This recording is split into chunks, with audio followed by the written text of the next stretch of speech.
angels of 9/11 who will not get there. There's so much wisdom to be gained from people who are celebrating the process with vibrancy and vigor and grace. I've had wonderful mentors in this regard. Maya Angelou, doing speaking tours in her mid-80s. Quincy Jones, always off in some far-flung part of the world creating new projects. Sidney Poitier, epitomizing who and what I want to be if I'm fortunate to live so long. Reading everything he can get his hands on, even writing his first novel at age 85. Continuously expanding his fields of knowledge. For sure, we live in a youth-obsessed culture that is constantly trying to tell us that if we're not young and glowing and hot, we don't matter. But I refuse to buy into such a distorted view of reality, and I would never lie about or deny my age. To do so is to contribute to a sickness pervading our society, the sickness of wanting to be what you're not. I know for sure that only by owning who and what you are can you step into the fullness of life. I feel sorry for anyone who buys into the myth that you can be what you once were. The way to your best life is not denial. It's owning every moment and staking a claim to the here and now. You are not the same woman you were a decade ago. If you're lucky, you're not the same woman you were last year. The whole point of aging, as I see it, is change. If we let them, our experiences can keep teaching us about ourselves. I celebrate that. Honor it. Hold it in reverence. And I am grateful for every age I'm blessed to become. I never foresaw doing the Oprah Show for 25 years. 12 years in, I was already thinking about bringing it to a close. I didn't want to be the girl who stayed too long at the party. I dreaded the thought of overstaying my welcome. Then, I did the movie Beloved, portraying a former slave who experiences newfound freedom. That role changed the way I looked at my work. How dare I, who had been given opportunities unimagined by my ancestors, even think of being tired enough to quit? So, I renewed my contract for another 4 years, then another 2. At the 20-year mark, I was almost certain that the time was finally right to call it a day. That's when I received an email from Matty Stepanek. Matty was a 12-year-old boy with a rare form of muscular dystrophy who had appeared on my show to read his poetry and became an instant dear friend. We exchanged emails often and talked on the phone when we could. He made me laugh and sometimes cry. But most often he made me feel more human and present and able to appreciate even the smallest things.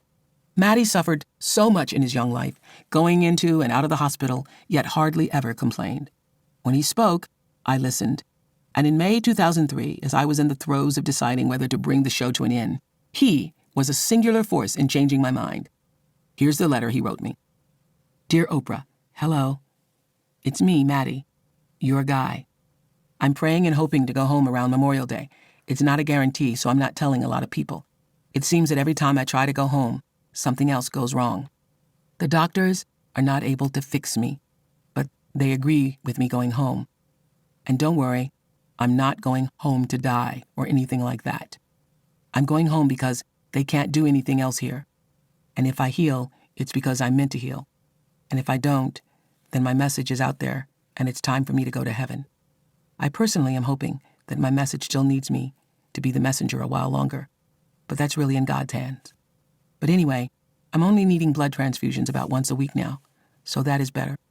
And it sounds weird, but I think it's really cool that I have blood and platelets from so many people. Makes me related to the world in some way, which is a proud thing to be. I know that you're planning to retire your show on its 20th anniversary.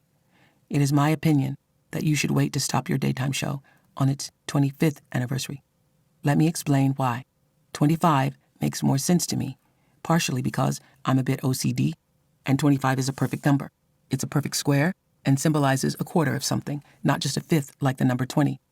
Also, when I think of the number 25, especially for retiring or completion, for some reason, my mind is filled with bright colors and the rejuvenation of life. I know that sounds weird, but it's true. You've already made history in so many ways, wonderful and beautiful ways. Why not make history bigger by having a show with great dignity that touched and inspired so many people for a quarter of a century? I'll let you think on it. And of course, it's only my opinion. But I sometimes get feelings about things. And I have one about this. I think it's good for the world and good for you. I love you, and you love me. Matty. As anyone who knows me knows, I sometimes get feelings about things, too. And my gut told me to pay attention to this angel boy who I believe was a messenger for our time.